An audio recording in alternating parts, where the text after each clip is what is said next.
Ladies and gentlemen, welcome to Pakistan Affairs series and welcome to my YouTube channel Expert in All Domains. Pakistan affair series के lecture number 7 में हम war of independence के MCQs cover कर रहे थे। तो मेरी इस वीडियो में वॉर ऑफ इंडिपेंडेंस की जो लेक्चर नंबर 7 है, इसके पार्ट फर्स्ट में मैंने आई थिंक हाफ MCQs तो कवर कर लिए थे। तो जो रिमेनिंग MCQs हैं वो हम इंशाल्लाह इस वीडियो में कवर कर लेंगे। तो मैं बात कर रहा था डिसिप्लिन, कंसिस्टेंसी और मोटिवेशन में क्या डिफरेंस है।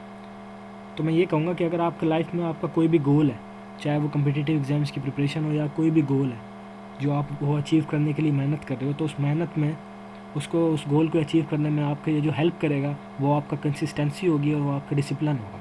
मोटिवेशन जो होती है वो डिसिप्लिन और कंसिस्टेंसी के सामने कुछ वैल्यू नहीं रखती।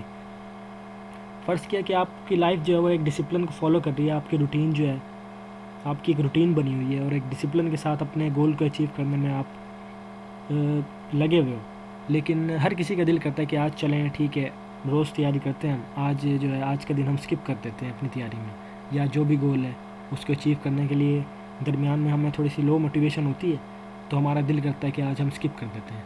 लेकिन अगर आप डिसिप्लिन के साथ अपनी लाइफ को, अपने गोल को अचीव करने में लगे हुए हैं ना, तो आपका डिसिप्लिन जो आपको फोर्स करेगा उस दिन भी कि आप जाके अपनी प्रिपरेशन करो और जो भी गोल है उसको अचीव करने के लिए मेहनत करो। तो मोटिवेशन जो होती है ना, वो डिसिप्लिन के सामने कुछ वैल्यू नहीं रखती। अगर आप डिसिप्लिन है और कंसिस्टेंसी से अपनी कंसिस्टेंसी के साथ आप मेहनत कर रहे हैं तो आपका डिसिप्लिन जो है वो आपको लेके जाएगा, फोर्स करेगा कि आप जाओ और जाके प्रिपरेशन करो। तो मैं कहता हूँ कि अपने आप को ज़रा डिसिप्लिन रखें और कंसिस्टेंसी के साथ मेहनत करते चले जाएँ। कभी आपकी मोटिवेशन लो भी हुई तो कोई बात नहीं, आपका डिसिप्लिन वो आपसे वो काम करवा लेगा। तो जो रिमेनिंग MCQs हैं वो आज हम इस वीडियो में कवर करेंगे।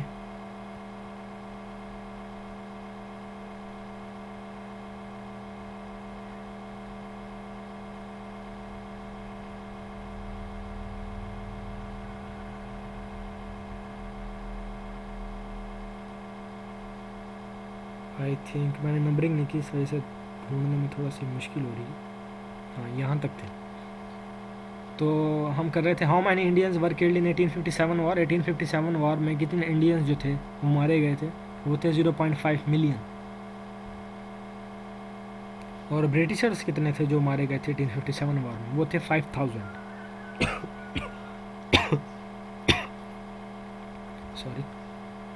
When was east India company ended by British government.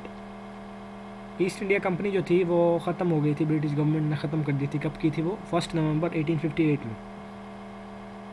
ये जो वास्को डी गामा जो सब कॉन्टिनेंट का सर्वे करके गया था यूरोप में जाके, जब उसने बताया था ब्रिटिश को कि क्या क्या फैसिलिटीज़ हैं, हमें क्या क्या फ़ायदे हो सकते हैं सब कॉन्टिनेंट में बिज़नेस करने के, ट्रेड करने के, तो फिर उन्होंने यहाँ पर आके ब्रिटिश ने यहाँ पर आके ईस्ट इंडिया कंपनी बनाई थी।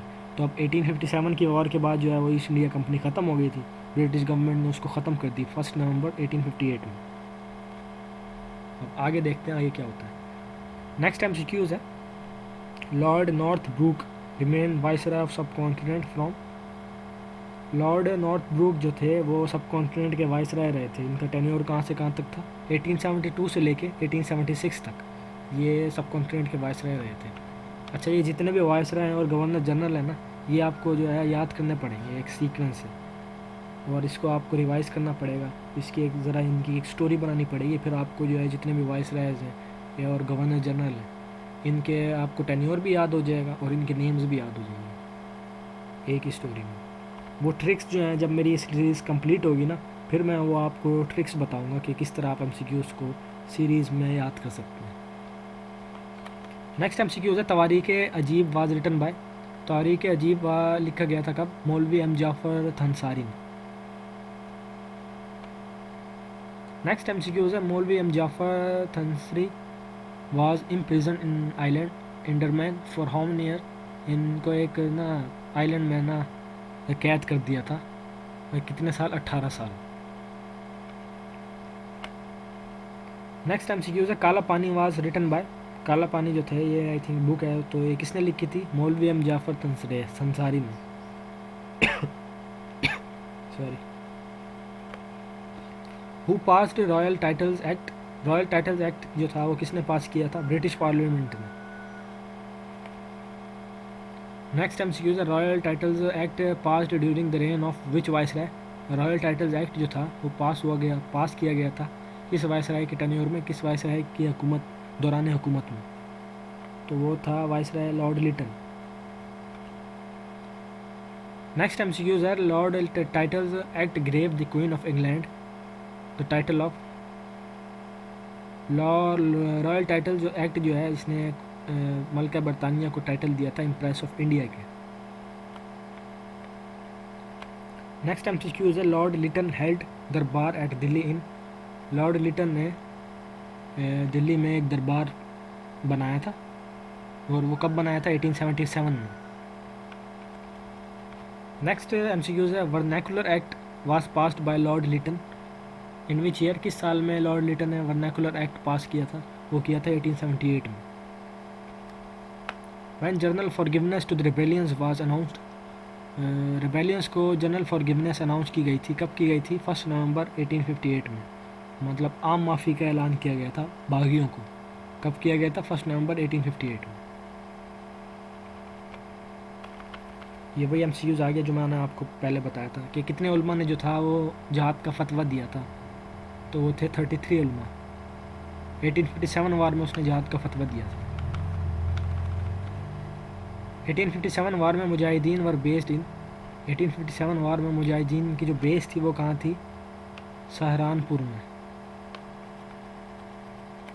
नेक्स्ट एमसीक्यूज है when Lord Ripon became the governor general of सब कॉन्टिनेंट।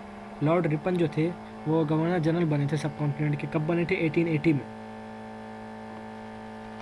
नेक्स्ट एमसीक्यूज है Lord Dufferin was succeeded by which Lord.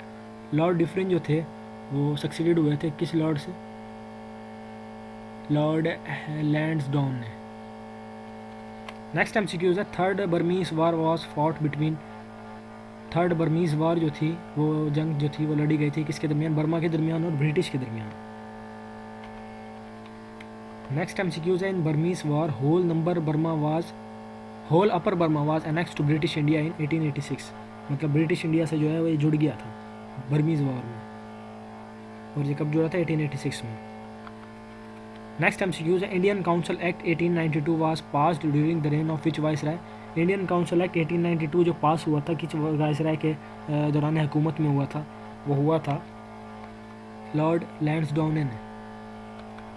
Next MCQs is viceroy Lord Elgin second was succeeded by Lord Curzon. इसका answer है Lord Curzon. तो ये जो है war of independence के जितने भी एमसीक्यूज थे ये मैंने 2 पार्ट्स में डिवाइड करके और ये कवर कर चुका हूँ मैं। तो अब इसी तरह नेक्स्ट वीडियोस में Muslim religious movements, then sir Syed Ahmed Khan, और उसके बाद ऐसे हम कंटिन्यू करेंगे, और ये प्री पार्टीशन टाइमलाइन जो है इसको हम कवर कर लेंगे। और मैं आपको ये बता रहा था कि हम इन वीडियोस के साथ साथ पाकिस्तान अफेयर सीरीज़ के साथ साथ जो करंट जॉब्स गवर्नमेंट अनाउंस कर रही है ना, तो उनके मैं पास्ट पेपर्स की वीडियोस बना के, उनके पास्ट पेपर्स के जितने भी एमसीक्यूज़ हैं उनके वीडियोस बना के वो भी मैं साथ साथ अपलोड करूँगा, ताकि उनसे भी आपको हेल्प होती रहे और एक आपका माइंड सेट बनता रहे कि ये एमसीक्यूज़ जो हैं वो अपकमिंग एग्ज़ाम्स में जो हैं वो और पास्ट पेपर्स में जो है ये रिपीट होते रहते हैं। तो अगर आप इसको एक दफ़ा अच्छी तरह प्रिपेयर कर लेंगे तो ये आपके लिए आने वाले एग्ज़ाम्स के लिए बहुत हेल्प करेंगे। तो यहीं तक, बाकी अल्लाह हाफिज़। अल्लाह ताला आपको अपने मकसद में, आपके अपने गोल में अचीव करने में हेल्प करे, और अल्लाह ताला आपको अपने मकसद में कामयाबी अता फरमाए। आमीन और अल्लाह हाफिज़। और मेरी ये रिक्वेस्ट है कि आप मेरे यूट्यूब चैनल को सब्सक्राइब कीजिएगा, लाइक कीजिएगा, वीडियोस को शेयर कीजिएगा। अगर आपका ग्रुप है फ्रेंड्स के साथ तो उन्हें भी इन वीडियोस के तक लाइएगा, ताकि उनके भी इन एमसीक्यू से हेल्प हो सके। तो यहीं तक, अल्लाह हाफिज़, बेस्ट ऑफ लक।